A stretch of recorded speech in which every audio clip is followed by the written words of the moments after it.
ఆలోచనల్ని, ప్రజల యొక్క మనసుని గుర్తెరిగి లేదా తెలుసుకుంటూ ముందుకు సాగుతూ 134 అసెంబ్లీ నియోజకవర్గాల ద్వారా తన ఈ ప్రజా సంకల్పాన్ని యాత్రని ప్రయాణం ముందుకు కొనసాగిస్తూ, అలాగే దాంట్లో 124 బహిరంగ సభల్ని ప్రజలకి తనేం తెలుసుకున్నాడు, ప్రజల నుంచి తనేం విన్నాడు, తనేం చేయబోతున్నాడు, దాన్ని ఎలా చేయబోతున్నాడు అనేటిని విషయాల్ని 124 భారీ సభల ద్వారా ప్రజలకి చెప్తూ, మరి 55 ఆత్మీయ సమ్మేళనాలు కానీ, అనేక కులవృత్తుల మీద ఆధారపడి జీవించేటువంటి వ్యక్తుల యొక్క ఆలోచనల్ని, వాళ్ళ కులవృత్తుల కొనసాగింపులో వారు పడుతున్నటువంటి ఇబ్బందుల్ని, ప్రభుత్వాల నుంచి వారు ఏమీ పొందలేకపోయేటువంటి విషయాల్ని, ఏం చేస్తే కులవృత్తులను కొనసాగించడానికి, కులవృత్తులను బతికించడానికి మంచిది అనేది, ప్రభుత్వాలు ఏం చేయాలనేది వారి నుంచి తెలుసుకుంటూ, మరి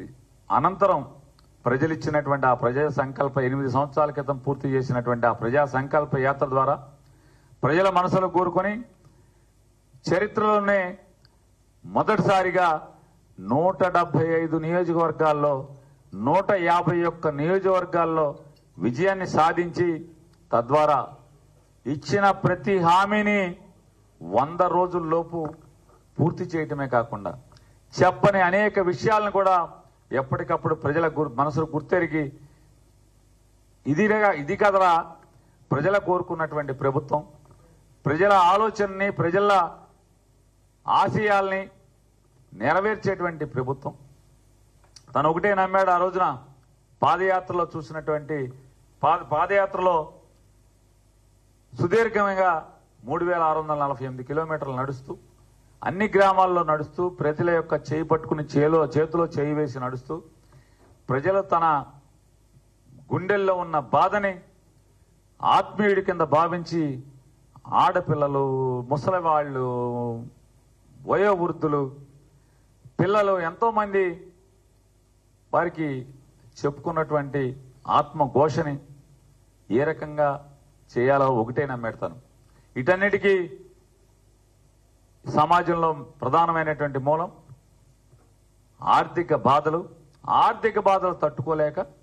చదువుకోలేకపోవటం, చదువుకు దూరం అవటం, వెనుకబడిన కులాలు, పేదలు చదువుకు దూరం అవటం వల్ల ఈ సమాజంలో పేదరికం ఎక్కడ వేసిన గొంగలు అక్కడే ఉన్నది అనే ఆలోచనతోనే తను ప్రధానంగా దృష్టి పెట్టి, పేదవాడు ఒక్కసారి లేదా మధ్యతరగతి వాడు హాస్పిటల్కి వెళ్తే చాలు అక్కడితో కుదేలై, జీవితం తలకిందులై, అప్పులు పాలై, ఇల్లు తనకు తాను తాకట్టు పెట్టుకునేటువంటి పరిస్థితుల్ని తన కళ్ళతో చూశాడు, మనసుతో విన్నాడు. కాబట్టే విద్య, వైద్యం మీద ప్రధానమైనటువంటి లక్ష్యంతో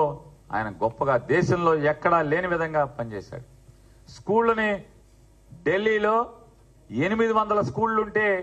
800 స్కూళ్ళని 10 ఏళ్లలో మార్చి చూపిస్తే, ఇతను కరోనా 2 సంవత్సరాలు తీసేస్తే జగన్మోహన్ రెడ్డి గారు 3 ఏళ్ల కాలంలో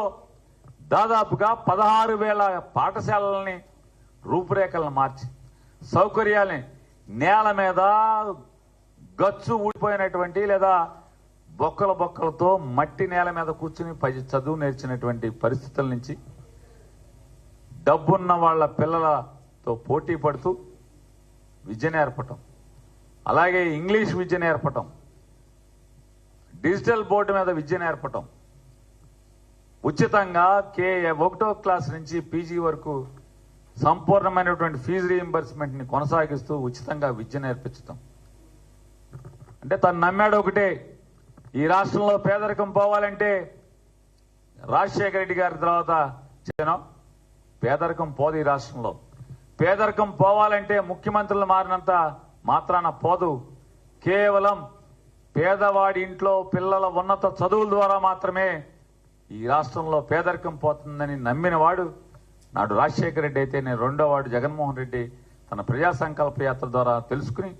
మరి ఫీజు రీయింబర్స్మెంట్ సంపూర్ణంగా అమలు చేయించడం. ఇవాళ చూస్తున్నాం మనం, కాలేజీలు వాళ్ళు రోడ్డెక్కి బంద్ చేసే పరిస్థితి, పిల్లల తల్లిదండ్రులు ఫీజులు కట్టలేక తల తాకట్టు పెట్టి తీసుకొచ్చి ఫీజులు కట్టే పరిస్థితి, చదువు మానేసేటువంటి పరిస్థితులు ఇవాళ ఉన్నాయి. జగన్మోహన్ రెడ్డి గారు ఉన్నప్పుడు ప్రభుత్వ పాఠశాలల్లో ఎమ్మెల్యేల దగ్గరికి, సర్పంచ్ల దగ్గరికి, కౌన్సిలర్ దగ్గరికి, చైర్మన్ల దగ్గరికి, ఎంపీపీల దగ్గరికి మాకు గవర్నమెంట్ స్కూల్లో సీట్ ఇప్పించండి అని చెప్పి రికమెండేషన్ కోసం తల్లిదండ్రులు తిరిగిన పరిస్థితులు ఉన్నాయి. ఇవాళ స్కూళ్ళు వదిలి ఖాళీ చేసి మళ్లీ ప్రైవేట్ స్కూళ్ళు దారి పడుతున్నటువంటి పరిస్థితులు ఇవాళ ప్రస్తుత ప్రభుత్వంలో చూస్తున్నాం. హాస్పిటల్ ఇవాళ జగన్మోహన్ రెడ్డి గారు నమ్మాడు.